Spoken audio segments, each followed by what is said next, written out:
Ku izina ry'Imana Data na Mwana na Roho Mutagatifu, amina. Gira amahoro ya Kristo umuvandimwe. Yezu aratambagira, arakora, aratabara, arakiza. Haleluya. Yatugezeho aradukiza, ejo yaratuganirije, yadukijije za karande, ari kudukiza ibintu byinshi cyane, ibyo tubona n'ibyo tutabona, aragahora asingizwa ubu n'iteka ryose. Amina. Muvandimwe ugana mu ijuru, uyu munsi tugiye gukomeza n'ivanjiri yanditswe na Matayo, umutwe wa 26, twahereye ku murongo wa 36. Uyu munsi tugeze ku murongo wa 46, ari nawo usoza iyi vanjiri.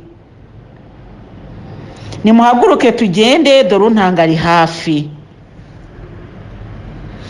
Aya magambo niyo tugiye kuganiraho uyu munsi. Ejo twari mu isengesho, ariko mbere yuko twinjira mu isengesho ry'ejo, twari mu ijambo rivuga ngo nimuruhuke, nimusinzire muruhuke.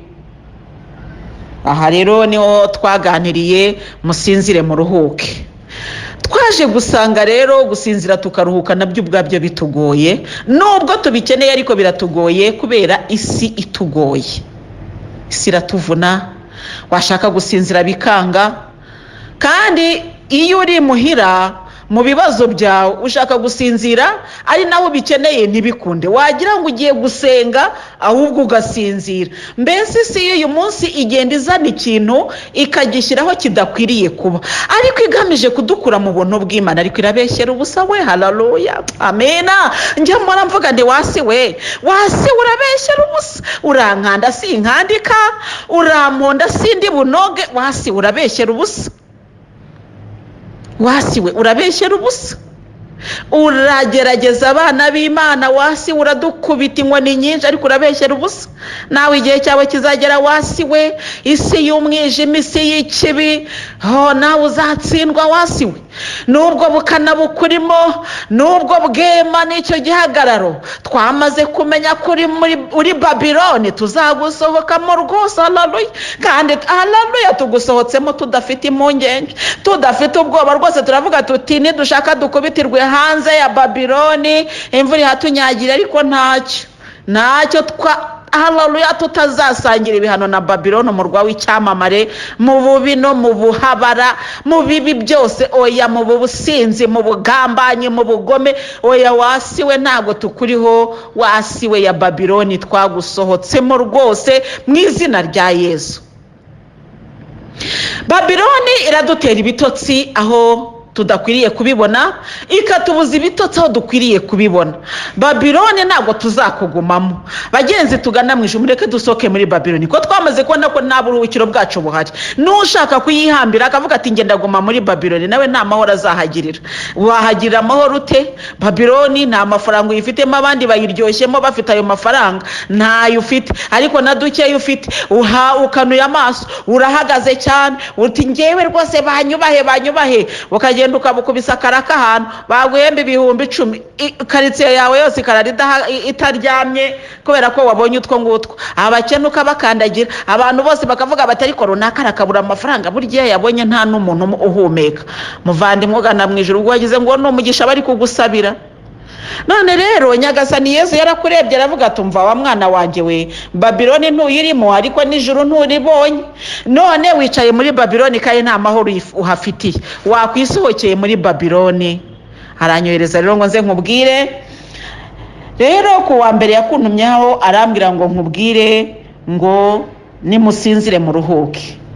Abantu benshi rero mwaranyandikiye mumbwira muti mama rwose gusinzira se umuntu akaruhuka yabishobora. Muvandimwe, nangiye nkubwira, burya nkubwira icyo nzi gikwiriye, ariko kukibamo nanjye nzi ko bivunanye. Erega nanjye niyo mpamvu najya ntinya kuvuga ubuhamya bwanjye, kandi nkabuvuga nabusize amavuta ntanabwambitse ibyo butambaye, nkabuvuga uko bwambaye ubusa, ndabwambura rwose nkabushyira hariya ukabwiyumvira. Muvandimwe ugana mu ijuru, nkakubwira nti mbese ayo makuru urayafite? Haleluya.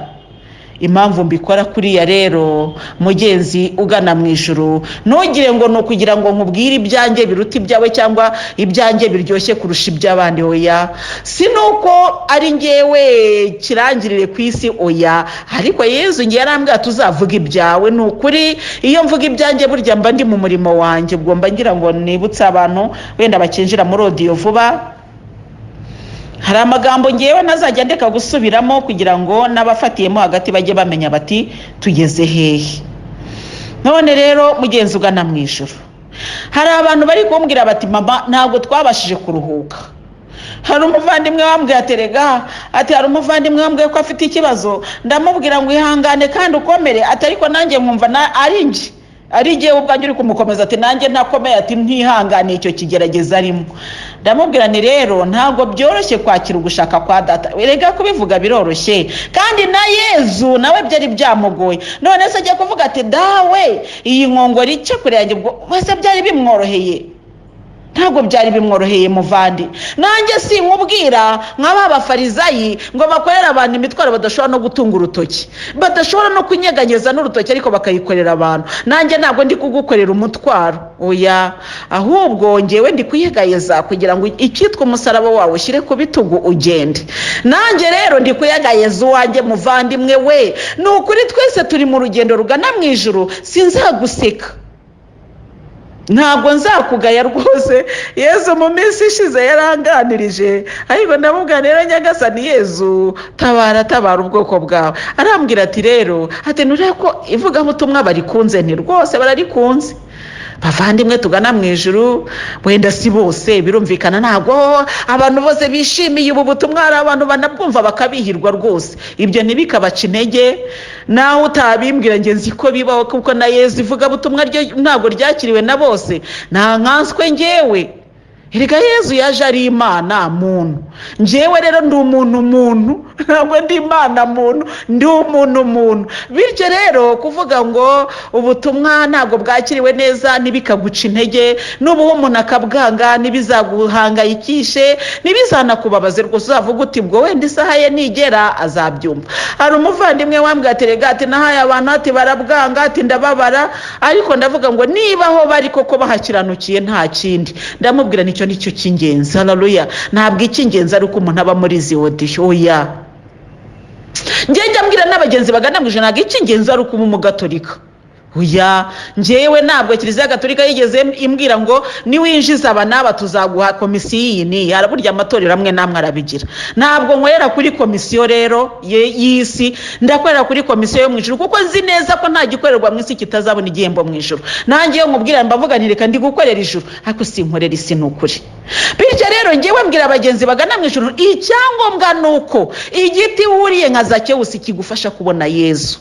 Niba uri mu itorero rikiranukiremo, ntabwo ndibuze kugusaba kuba umugatolika gusa.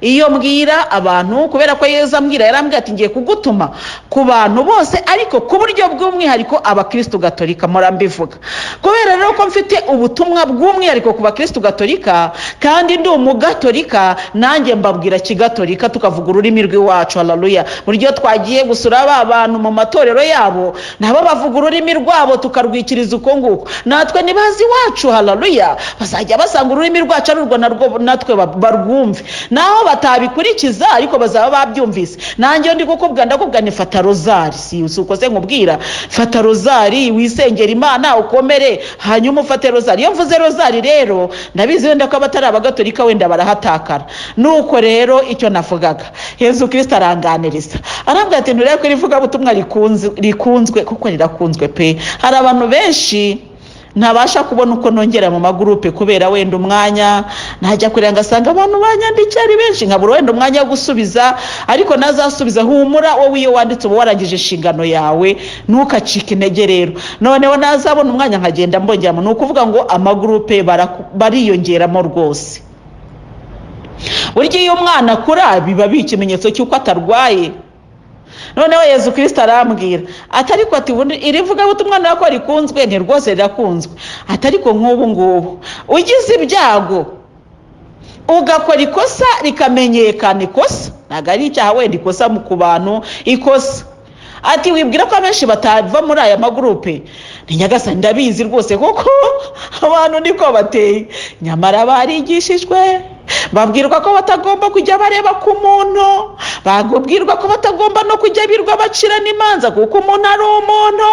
Ariko ntibibuza ko iyo umuntu wumvise bakakubwira ngo noneho ngo wenda ngo mama Louise yagize ati se ntacyo nifuza mu izina rya Yezu, ariko reka kasa navuga iki, ntacyo mu izina rya Yezu Kristo nta na kimwe, ariko ikibi cyambaho nzi ko cyagutera ikibazo icyo ari cyo cyose. Mana ntacyo nshaka mu izina rya Yezu, niyo mpamvu uvuga ntihakagire na kimwe niyaturiraho mu izina rya Yezu. Gusa icyo Nyagasani Yezu yambwiraga nuko abantu baba bakwiriye gukomera kuwo bamenye, apana ku muntu, kubera nibyo koko ijambo ry'Imana riravuga ngo muzabamenyera ku mbuto bera. Imbuto koko ni ikintu gikomeye cyane, ariko hari n'ikintu abantu bajya birengagiza yuko abantu bose bambaye umubiri. Icyo ni ikintu gikomeye abantu baba bakwiye gutekerezaho, bakirengagiza ko umuntu wese yambaye umubiri, bakirengagiza ko na Yezu ubwe yashonje akanagenda gushaka icyo kurya kuri urwo rubuto, kuri uwo mutini, agasanga ntiwera, umujinya ukamwica ndetse akanawuvuma uwo mutini ukuma. Abantu bakirengagiza yuko Yezu Kristo yavuze bikaba byiza, ariko igihe cyagera bakaza bakamufata kandi bakamushyikira. Noneho Yezu nawe mbere yuko biba yaravuze ati dore rero hahirwa utazagushwa n'ibyo ngiye gukora. Arongera aravuga ati rero ubu bagiye gukubita umushumba maze intama zitatana. Ibyo byose byarabaye. Bivuga iki rero? Bivuga ngo mu ijuru ni ukugenda wigengesereye, ukirinda ikintu kizadukiza icyo kintu. Reka nkikubwire, umuti Nyagasani Yezu ari gutanga uyu munsi, reka nkukubwire n'ukwirebera ibyawe gusa. Icyo nicyo nkubwiye, mugenzi ugana mu ijuru, imenyera ibyawe. Ntabwo ushinzwe kumenya amakuru yo muri quartier. Twebwe muri quartier dutuyemo habamo abashinzwe amakuru, bakavuga bati uyu nushinzwe umutekano, undi nushinzwe amakuru y'umudugudu cyangwa se amakuru y'umurenge, kugira ngo icyo ari cyo cyose cyaza kibaye imbogamizi cyangwa inkomyi, icyo ari cyo cyose ariko kimenyekane no mu buyobozi. Kandi ubuyobozi bwiza buba bugomba no kumenya amakuru y'abaturage. None ntabwo ari wowe watorewe uwo murimo. Niba ari nawe wawutorewe rero uratanga raporo ku bagutumye, ariko ntabwo ari kuri Yezu. None rero wabaye umucamanza, abantu bose ni wowe umenya igihe baryamiye n'igihe babyukiye, kandi uri umugenzi ugana mu ijuru. Ukibagirwa ko hari ijambo rikubwira ngo mwirinde guca imanza kugira ngo mutazazicibwa. Niyo mpamvu rero njyewe nkubwira ikibazo nkakwereka n'umuti. Umuti ni uwuhe rero? Imenyera ibyawe, irebera ibyawe kuko nabyo ntibyoroshye. Irebera ibyawe, imenyere gahunda zawe, irebere mu nguni yawe, maze Yezu Kristo mureke yibera Imana muri bose. Haleluya. Ntabwo yakubwiye ngo mpa raporo yabariye, oya, nayikubaza afite uko azabikubaza, ariko wewe imenyera ibyawe. Ubwo ntanze umuti. Kandi navugaga rero ku butumwa bwatambutse nyine muri iyi minsi, ariko ngana cyane cyane ku ijambo ry'uyu munsi rivuga ngo nimuhaguruke tugende. Turahagurutse rero. Ubwo Yezu Kristo nyine twaragendanye, yaratubwiye ngo nimuruhuke, turaryama, turuhuka turi kureba ibyacu, tutakireba ibya runaka n'ibya runaka kuko n'ibyacu bitatworoheye. Turuhuka ayo madeni atatuva ku mutwe. Mbese twabaye nk'aho umuntu ngo wagiye mu modoka, umuntu ngo bamuhaye lift, genda ajya mu modoka, nuko agezemo akomeza kwikorera umuzigo we. Batese muzehe, umuzigo wawe ushyize mu modoka ukawurambika hasi atoya? Ati ntabwo bagira kuba banduhuye ngo nabo mbavunishe. Ati reka nanjye mbaruhureho gatoya, ko nanjye kugenda mwikoreye, none baranduhuye sindi kugenda n'amaguru, reka nanjye mbe mbaruhuye. Ubwo yikorera wa muzigo, tujya mu modoka yo kwa Yezu rero twikoreye wa muzigo. Yesu atari abamarayika bakaza, ariko se mwana wa Yesu Kristo watuye uwo mutwaro ngo ntabwo yabanduhuye ngo nanjye murushye. Ugakomeza kwikorera, yewe we, inabi, inzangano, yewe amatiku. Ejo twasabiye ibyaha byatubase, nabi, yanzika, wa mujinya. Ninde utera amatiku muri quartier? Ni wowe. Ninde aho umuntu akorera ni unde, ntawe ushobora no gukora ku ikaramu yawe, ni wowe. Ninde kandi Mana yanjye, rega iri juru tujyamo ryo rirahari. icyo ndakikumenyesheje kandi nk'umugenzi ugana mu ijuru, iyo riza kuba ridahari ntabwo mba maze kwigisha. Iyi myaka ndi kuyibara, natangiye mu mwaka w'ibihumbi 2000, wenda reka muri 98 niho Nyagasani Yezu yambonekeye. Reka tubari icyo gihe dukuremo imyaka 2 wenda tujya dukuramo imyaka 2 tutakoze ubutumwa, ubwo nkuremo 2 ntakoze ubutumwa. Reka mvuge ko natangiye mu mwaka w'ibihumbi 2000, negeranyije igihe natangiye gukorera Imana, nyegeranye umwaka w'ibihumbi 2000 kugeza uyu munsi muri 2020. Mugenzi ugana mu ijuru, ntagarara ntaceceka. Urashaka kumbwira yuko iyo nza kuba naratumwa na Roho Mutagatifu mba nyihagaze? Reka mba narabiretse. Kubera iki? Ibi bintu nta nyungu y'umubiri irimo. Kuvuga ngo reka mbikore banyishyure, reka sinishyuza. Nongere mbivuge kandi mbisubiremo, ndi gusubira mu magambo mvuga buri gihe. Nihagira umuntu uguhiza audio akakubwira ngo ishyura, uzamenye ko atari izi ngizi. Yezu Kristo yampaye ibitabo byiza, hari nabyo maze iminsi mbasomeramo, inzira y'umusaraba. Biryoshye rwose, iyo bisomye urushye uraruhuka. Arambwira ati ibi ngibi nibigende bijye ku buntu, nanjye ni ku buntu. Ubwo ndi gukosora kugira ngo bizasohoke, wenda hari nibisohoka bizajya bigurishwa kugira ngo ayabikoresheje mu icapira garuka, ariko igitabo bwacyo ni ku buntu, ubutumwa ni ku buntu. Kuko ngewe iyo nza kuba ari nge mbutanga mba narabusohoye kera. N'ubu iyo mbutanze mbutanga ari draft ni ukuvuga ibintu byanditse ariko bitaragera mbese heza ngo bibashe kugera ku bantu bose. Rero icyo nashakaga kukubwira, ngewe bitanga ku buntu, hasigaye Nyagasani Yezu akaba ari we umenya ibye. Ndakubwira iki rero, iyo nza haleluya gwenze kuba nafite Roho Mutagatifu, aya makuru ntabwo mba nkiyarimo rwose. Audio nzimazemo imyaka 4, buri munsi ntaceceka, ntahagarara. Kuko ngewe ko njya mbwira abagenzi bagana mu ijuru, buri wese ko afite telefone ko nawe ashobora gukora audio, wazagerageje ukumva ukuntu bigoye. Icyo nshaka kuvuga rero, dufite Roho Mutagatifu, iri juru tujyamo rirahari. Ni ukuri. Ubu rero nuko utari kundeba mugenzi ugana mu ijuru, njya mvuga hari igihe kizagera njye mvuga undeba, nibi kiraje humura. Ntabwo nzakomeza kuvugira mu rwihisho, oya nanjye ngiye kujya ahagaragara ariko mu mbone. Haleluya. Ngiye kujya ahagaragara mu mbone. Haleluya. Haleluya. Hari umuvandimwe wambwe ngo mama Louise ngo rwose twifuza kukubona, ariko iyo barebye kuri profile zanjye ngo bamwe baravuga ngo ubusengo ko mama Louise ari umuvuga butumwa, ngo akaba rwose ngo wenda se yambaye imyambaro imeze kuriya. Ndavuga ariko ngewe Yezu Kristo arambwira ati icyo nagucireho urubanza ntagire ukigucira urubanza. Ubwo rero utarabimenya mujye mubimubwira, ni ukuri. Njya bakavuga bati wowe vuga n'ubutumwa burumvikana, wowe rwose biragaragara ko uzi icyo uvuga. Buriya rero mugenzi ugana mu ijuru, buri kintu kigira ubuhamya bwacyo. Ubwo buhamya nabwo nzabutanga igihe nikigera, ariko burahari bwinshi cyane. Nababwiye ukuntu Nyagasani Yezu ajya ndobesha abantu bamwe muri za night club, nkajyayo nkaroba.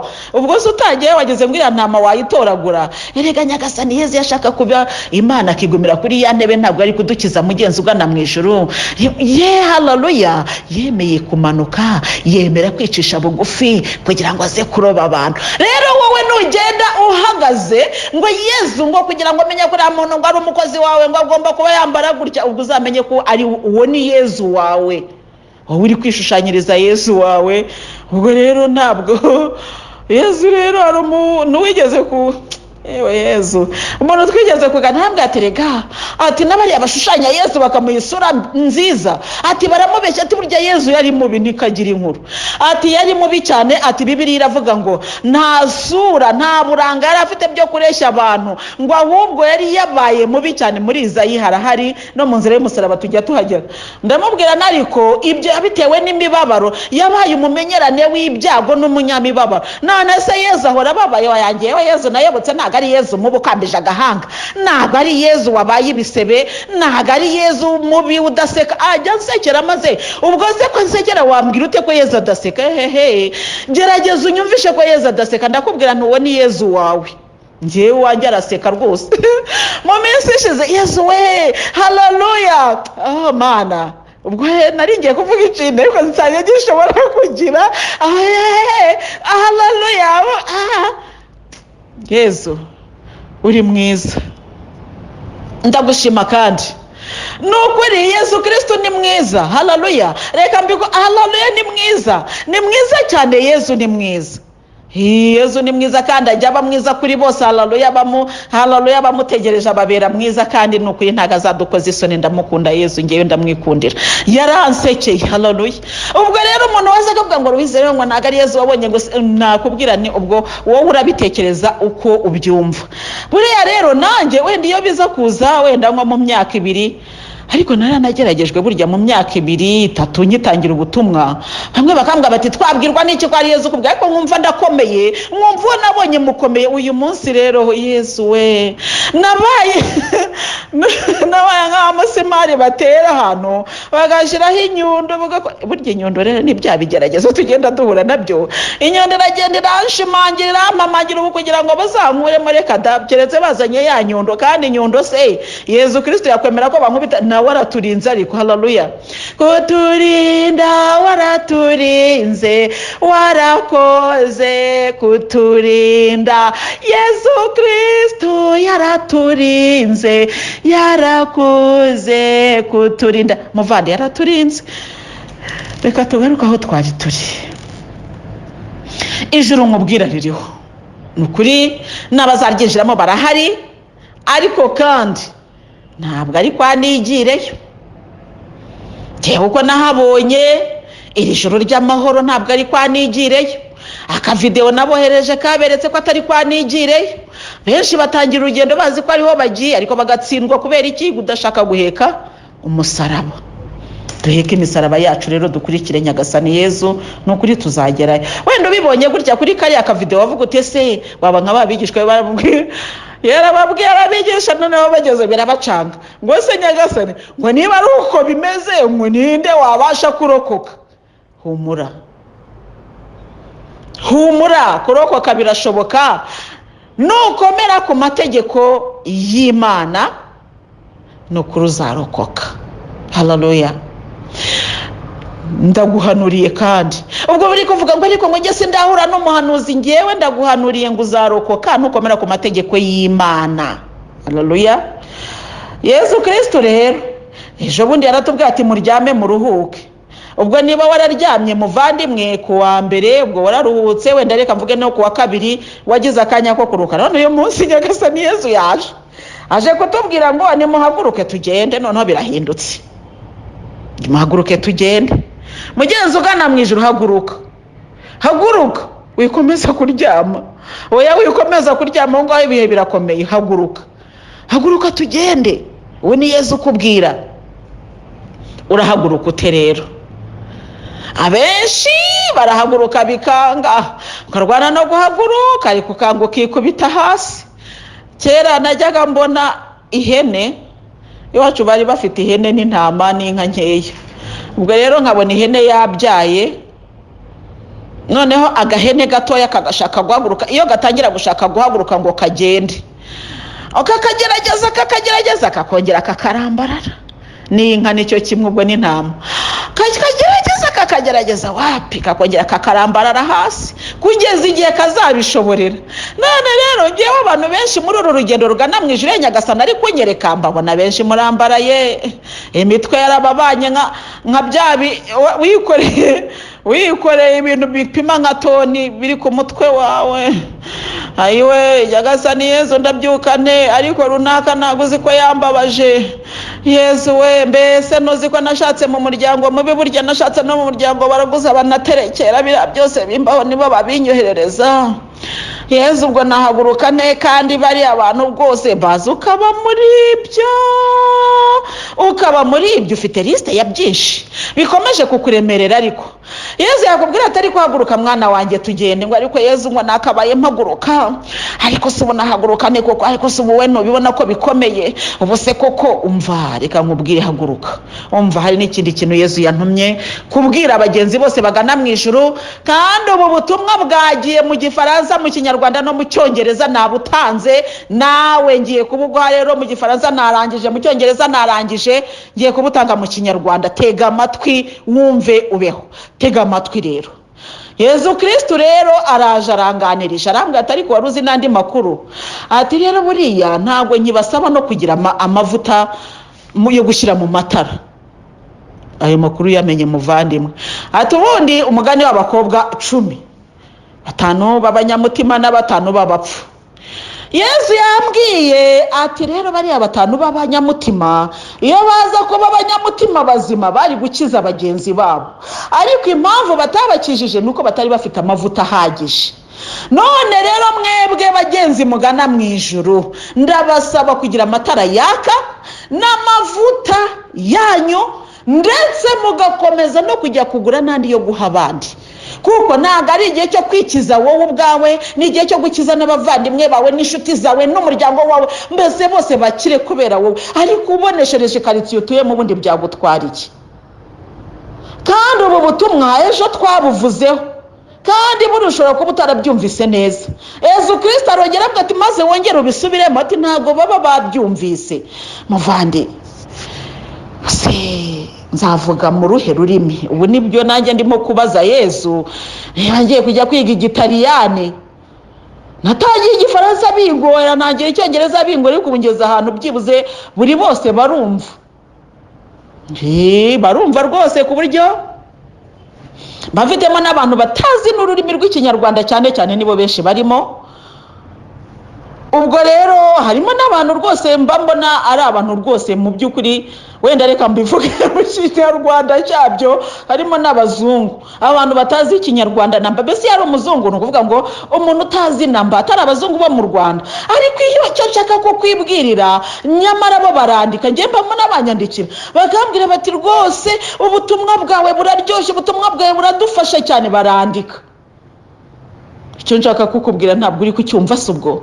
Ni ukuvuga ngo ubutumwa buragenda ku isi no mu muyaga buri kugenda, haleluya, buragenda. None ndabutanze. Yezu Kristo arambwira ati noneho ubwo bari kumva mu Gifaransa, mu Cyongereza no mu Kinyarwanda, tugiye gushyiraho urundi rurimi ntiriko twafata n'abandi. Niyo baba babiri burya muri buri rurimi ntago baba ari bakeya. Icyo nshaka kukwibwirira rero, tugiye kwiga indimi wowe nanjye. Ubu izo mu Kinyarwanda ntitwazumvise. Hari umugenzi ugana mu ijoro deretse kugana namwe atariko ati mama Louise, atuzi kuvuga ngo mvuri gusubiramo bya bindi watubwiye, atariko ko tutumva turajya. Ntabwo abihiwe yavugaga ngo none birambiye we ya aravuga ati ni byiza komeza usubire atariko ndumva byinshi warabifuze kandi koko pe. Reka nguhanurire mugenzi ugana mu ijoro, nabwiye abatowe kandi barabizi.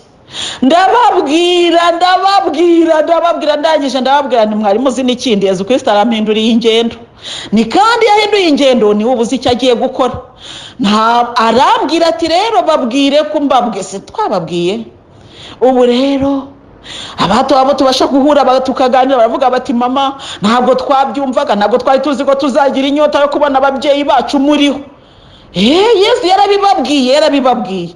None rero namwe ndi kubahanurira, igihe kirageze kugira ngo ubu duhagaritse audio koko byaba bibaye bibi. Mugenzi ugana mu ijuru niwe ndi kubaza. Ubu audio zihagaze akavuga bati mama Louise yarwaye ntazongera kuvuga. Tuvuge birabaye nubwo ntabyifuza, ariko reka tuvuge ko bibaye. Ubu mvuge ko abantu bose baganaga mu ijuru mwahita muhagarika urugendo. Oya, nimuzahagarika urugendo, muzakomeze. Basi reka mbasabe nzagire bakeya nk'abandi babagore bagiye baririra Yezu mu nzira, byibuza abo bakeya. Ariko Yezu urumva akaga yagize. Yezu usomye amavanjiri yose baravuga ngo nuko ngo imbaga ngo nyamwinshi ngo bamuhomboka, yagenda agiye nk'ahantu kwisengera bakaza bamwirutseho, yajya kubona akabona bose baramukikije ngo nk'imbaga itagira umushumba, ayigirira impuhwe arayigisha, abakiza, yakijije abarwayi, akiza ababembe, yakijije abantu benshi. Ariko mu nzira y'umusaraba batubwira umugore wahanaguye Yezu mu maso, bakatubwira abagore baririraga Yezu cyo kwa ntibavuze umubare wa wenda hari bo bari benshi, barangiza bakatubwira abantu Yezu mbese n'abantu bakeya mu nzira y'umusaraba ugenda wumva bakeya rwose. Kugeza ubwo bafashe Simoni w'Isireni bakamuhatira gutwaza Yezu umusaraba. Yezu wakijije abantu benshi kuko hari habuze n'umuntu wavuga ati ndiyemeje njyangire neza reka mufashe. Uri kumva abantu? Yezu akambwira ati rega nawe ubutsikiye nuko bakugendekera, ati nguko abantu bameze, ariko icy'ingenzi nuko ubutumwa mwabwumvise kandi mwabuhawe. numva ari cyo cy'ingenzi. naho baba control 6 ubihorere, wowe inywere sibyo, wamenya ahantu hari amazi meza inywere, ubundi byihorere, ibindi byihorere ntabwo bikureba, irebera ibyawe. Yezu Kristo rero arambwira ati ntabwo bikiri igihe cyo kugira ngo mbasabe ngo nimugire amatara n'amavuta, oya ibyo murabifite already. Ubona ko mukiga uyu munsi already, ni ukuvuga ngo murabifite rwose. Ariko icyo Nyagasana kubwiye uyu munsi, shaka amavuta ahagije kuri wowe no kubawe. Haleluya. Ubwo se Nowa ntabwo uzi ko yakijije umuryango we?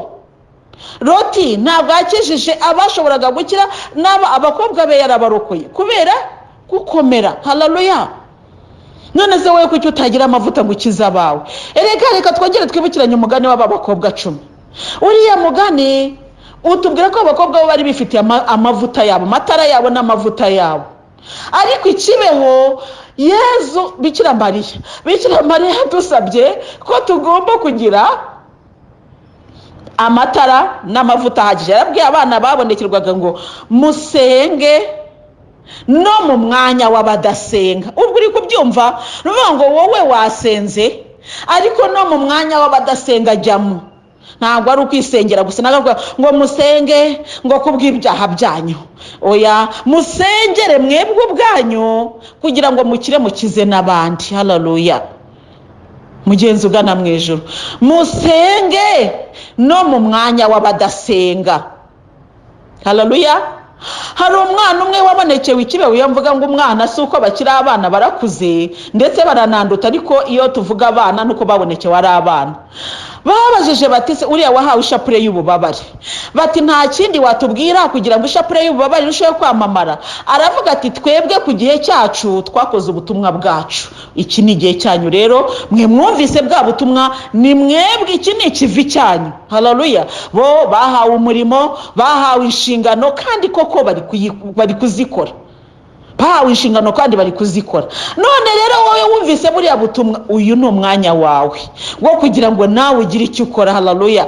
Usenge no mu mwanya w'abadasenga, kandi ni wowe ubwirwa, ntabwo ari je jenyine, nanjye ndabwirwa ariko nawe. None rero Yezu arambwira ngo nkubwire mugenzi ugana mu ijuru, gira amavuta, itara d'abord. Kuko ufite amavuta udafite itara se wayashyira hehe? Wakwirwa uyagenda na se? Oya. Gira amavuta, gira itara kandi ryaka rishobora kwaka, hanyuma ugira amavuta arifasha kuba riri kwaka. Amavuta uza kongeramo igihe bibaye ngombwa, ariko ugire na stock ihagije yawe bwite kugira ngo igihe icyo ari cyo cyose umukwe yazira. Kuko hariya muri Bibiliya baratubwira ngo nuko umukwe aratinda. Iyo atinze rero nukuvuga ngo ntabwo yazigiye bamutekererezaga. Bo batekerezaga ko ari buze 3 za nimugoroba, wenda ntiyaza 3, 4 ntiyaza, 5 ntiyaza. Nuko babantu barahunyiza barasinzira kubera ko umukwe yatinze kuza ku gihe bari bategereje. Ariko haleluya, ngo bigeze mu gicuku umukwe araza. Haleluya. Icyo nicyo shaka kukubwira, yashize araza. Rero iyo batagira ayo mavuta ahagije, mvango ya masaha ntibari kuba bashoboye kuba bacanya amatara, kandi ntibari kubona n'amavuta yo kongeramo. Haleluya. Hari n'ikindi kintu rero kiri muri iriya vanjiri, kandi turacyayigarukaho. Iriya vanjiri tubwira ngo niba ufite amavuta muvange mwugana mu ijuru yabere maso. Hari abadayimoni bagamije kukumenesha amavuta. Kumenesha umuntu amavuta, reka nkwereka, amavuta ni meza, reka tuvuge ko wayaguze uyafite rwose. Umuntu araje asanze aho wayateretse yose arayamennye, ubwo se urabufite ayo kongera mu itara? Umukwe se naza uramubwira ngo mwami we ngo nayaguze ngo none bayamennye? Oya, azagufata nk'utayafite. Bamaso ubera maso amavuta yawe, umenya aho wayateretse muvandimwe. Reba igipfundikizo cy'ijerekani y'amavuta yawe. Haleluya. Urebe niba gipfundikiye neza kitavisha, kuko hari n'igihe yapfundikira wenda akaba yava, ugahengeka wibwira ngo bimeze neza, naho amavuta arimo kumeneka. Amavuta ameneka rero agenda atonyanga, ubwo urumva yanduza aho uri, kandi yajena n'abandi. Pese ni byinshi cyane. Niba amavuta bayagura bakashyira mu ijerekani, reka tuyagereranye na peteroli, kuko iyo bavuga amavuta yo gushyira mu itara. Ngewe itara nzi nirishyirwamo peteroli, reka ngewe mbigereranye na peteroli. Peteroli iranuka cyangwa se irahumura, ariko kandi iyo abandi bayicayemo ntabwo byabanezeza. Niba ari esanse uko biri kose iranuka cyangwa irahumura, uko wabishaka ubyita uko, ariko igira impumuro. Mbese icyo nicyo nshatse kuvuga. Ubwo rero iyo mpumuro yayo ntabwo abantu bose bayikunda. Bivuga iki rero? Amavuta yawe nubwo ari meza, nubwo agufitiye akamaro, ariko ntabwo aryoheye bose. Igumanira amavuta yawe kandi uyapfundikire neza. Reka tuvuge wenda niba amavuta yawe ari esanse, urabizi ko ugenda mu modoka igomba esanse, ariko uzumva iyo uri kuri sitasiyo cyangwa se iyi modoka wenda igize ikibazo esanse ikanuka, abantu bose bari mu modoka barananirwa. Esanse iranutse kubera iki? Ntabwo igihe cyayo si icyo ngicyo. Akazi ka esanse si uguhumura cyangwa kunuka, akazi ka esanse ni ugukora ikigomba gukora mu modoka. Nawe rero ufite esanse, ariko wijya kwirwunukiza abantu ngo ariko ngo muzi ko ngewe ngo nera imbuto nziza, ngo ariko ngo muzi ko nkora ibikorwa byo gukiranuka. Bikore kandi upfundikire ijerekani yawe kugira ngo hatagira abagutwara umugisha wawe. Haleluya. Buri wese rero abera amaso itara rye n'amavuta, n'ijerekani irimo amavuta. Kandi niba wari ufite amajerekani 10, ongeraho n'andi 20 abe 30, ongeraho andi 30 abe 50, mbese ongeraho kandi biracyashoboka. Yezu yambwiye ngo abacuruzi baracyahari, uburyo bwo kugura uracyabufite. Ni iki kikubuza kugura? Stoke yawe iracyahari yo kuba yakwakira amavuta ahagije yo kugira ngo ubashe kongeramo. Ni iki cyaguhagarika kujya kugura kandi abayakeneye bagihari? Haguruka ujye kugura. Haleluya muvandimwe, haguruka ujye kugura. Ubwo rero mugenzi ugana mu ijuru, ndagira ngo nkubwire ko ari igihe cyo gusenga wowe ubwawe, abawe ndetse n'abandi. Haleluya. Erega isi izakizwa natwe. None se nidusinzira bizagenda biti? Yezu Kristo yaraje ejo arambwira ati dore Noheli iregereje. Hagenzi bagana mu ijuru bakabaye batekereza, buri wese agatekereza ati reka ngire uwo mpa Noheli. None uriryamiye, yewe biragukomeranye, ariko Nyagasani waruze n'ikindi, erega ntabwo bivamo. Ntabwo bivamo, ariko hari n'undi noneho uti udafite namba. Ubwo rero icyo ni igihe cyo kugira ngo buri wese atekereze ku muvandimwe muri hafi, cyane cyane turebe abantu batagira uko bameze kandi bariho rwose, turabafite mu miryango aho dutuye. Incike zirahari, dufite kandi abatagira uko bameze nyine turabafite. Dufite abari mu nzu z'imbohe, dufite abari kwa muganga baheze mu bitaro, hari n'abandi Yezu Kristo yambwiye nzajya kubasura ariko nzakubwira mvuyeyo, kuko nkubwiye ngiyeyo wagira ngo ndi kugusaba ngo ntumeyo. Kandi ngewe yazaba yandiye akara kambwe ati korera umugisha hari ahantu. Hari abantu rero baba bari mu bitaro batagira amafaranga yo kwishyura. No kuvuga ngo mu Rwanda hari icyo twita mituweli de sante. Mituweli de sante rero iyo uyibonye ukagenda ukivuza, uko biri kose ntabwo ikuvuza 100%. Hari rimwe wenda ku 100 bagusaba kwishyura. Hari abadafite rero nayo make yasabwa.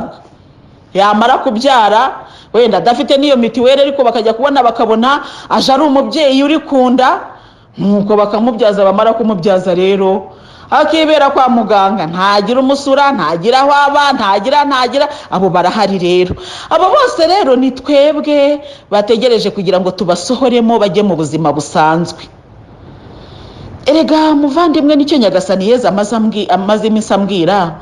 Arambwira ati reba umuvandimwe uri mu kato. Rero Yezu araganira, akaganira mu buryo bukomeye. Ngewe yarabimbwiye ndicara ndarira ku buryo ntigeze mbitekereza nnyo. Arambwira nk'umuntu urwaye COVID-19, bagakubwira bati ntabwo wemere gusohoka mu cyumba urimo. Muvandi, mara iminsi 2 mu cyumba. Nta muntu wemereye kukugira. Abawe barahari, baranagukunze rwose, cyo kuvuga ngo bakwanze, ariko nibemereye kukugeraho kugira ngo batarwara. Urumva ibyo bintu ukuntu bikomeye? Reba urwaje umuntu mu rugo rwawe, ari mu cyumba ariherereye, ujya kumuha ibiryo no gutereka ku muryango akaza agafungura. Uwo muntu we urumva mu mutwe azakira hameze hati? Noneho rero babandi bamurwaje batashobora no kumaza batesumeze ute kubera ko ari mu rwiherero, ni ikibazo. Noneho bigeranye no mu mama urwaye kandi afite umwana wonka. Unyumvira ukuntu biri buze kugenda. Geranye rero umumama urwaye bakamubwira ngo najye mu kato mu rugo rwe. hari ukuntu tumenyereye ko ngewe njya mbibona iwanjye nataha abana bakaza yambi mama ukabona baranezerewe. Iyo urwaye rero ntibemerewe no kugukoraho. Ntabwo bibuza ko urukumbuzi n'urukundo rw'abana urugumana, ariko ntiwemerewe kubegera, ni ikibazo. Rero aho hantu Yezu yarahambwiye, ndicara ndarira ndavuga Yezu burya kuko nuko bimeze. Akato nari nzi ko kariho, ariko sinajyaga ngatekereza muri ubu buryo. Yezu urakoze kumpumura. Ubwo nanjye ngiye kurushaho gusabira abantu bari mu kato rwose, ubwo nkaniko mba namubwiye. Kandi koko nukuri ni ibintu bikomeye muvandi, birashoboka ko utajya gubitekereza gutyo. Noneho ubwo mu minsi ishize imvura yaransenyeye, arambwira ati rero byibuze ugiye kujya wumva akababaro k'abantu basenyerwa n'imvura. Ndenda narabyumvaga, hari ukuntu wumva ibintu ukabyumvira kure ukavuga uti yo birababaje, ariko bitaragukoraho banza utabyumva. Yezu rero arambwira ati njya mbyemera kugira ngo mbumvishe ikigeragezo cy'abariya abantu. Suko wari ugiye gupfa, suko ntabonaga ko hazasanwa, ariko nagiraga ngo nkumvishe umubabaro w'uriya muntu. Nibyo njya mbabwira ni rero abahanuza abakozi b'Imana babajya baba ibitambo by'abandi bantu. Ibyo ngibyo Imana ikabikora kugira ngo inyigishe kurushaho gusengera abantu basenyerwa n'imvura. Kandi koko ubu numva barabaye abantu banjye ku mutima. Imvura irakubakuba nkavuga ni Mana noneho biragenda biti, Mana none ubwo niwumva se nanjye nifatanyije na bandi badafite uko babayeho. Hari abamama benshi bari kuzenguruka bari gushakisha icy'abana bari burarire, agasiga abana bari muri ayo manegeka, abana ari batoya ntibariye, nawe ari kwirwa yirukankana utuntu avuga ati wenda ndibugire icyo mbona barye. Hari abantu babayeho muri ubwo buzima. Sinajyaga wenda numva ko kababaro bafite kw'ikintu cyitwa kuba mu manegeka, ariko ubu narabyumvise. Rero mugenzi ugana mu ijuru, Nyagasani ajya yemera kuducisha mu itanura kugira ngo tumenye ubushyuhe bw'umuriro. Haleluya. Kugira ngo tumenye n'umubabaro w'abari gushya. None rero Imana igufashirize muri iryo tanura yagushyizemo kugira ngo wumve abari mu kaga n'agahinda, abari mu mubabaro w'itanura barimo. Kandi Imana iguha umugisha, Imana ikomeze kuguha amahoro n'ibyishimo, Imana ikomeze kukugirira neza rwose, Imana ikomeze kukwambika imbaraga, maze ugure amavuta ahagije kugira ngo ubikire n'abandi, aho kugira ngo uzabwirwe namwe nimugende mujye kwigurira, ahubwo uzagira ubutwari bwo kubaho uzaba ufite ahagije. Erega twashobora gukiza nka Yozefu. Yozefu wavuze ati nimukore stock ihagije, naho ubundi imyaka iri imbere yanyu ni mibi cyane. Byarabaye, ya myaka mibi barinze bayambuka kubera ko bari barakoze stock ihagije. Birashoboka rero ko ibihe bibi twabyambuka turamutse tubaye maso, tukavomera haleluya amajerekani yacu tukayuzuza amavuta, ndetse tugakora na stoke ya reserve. Imana duherero kubyumva uko, kandi dukore stoke tutihenda. Ku izina ry'Imana Data na Mwana na Roho Mutagatifu, amena.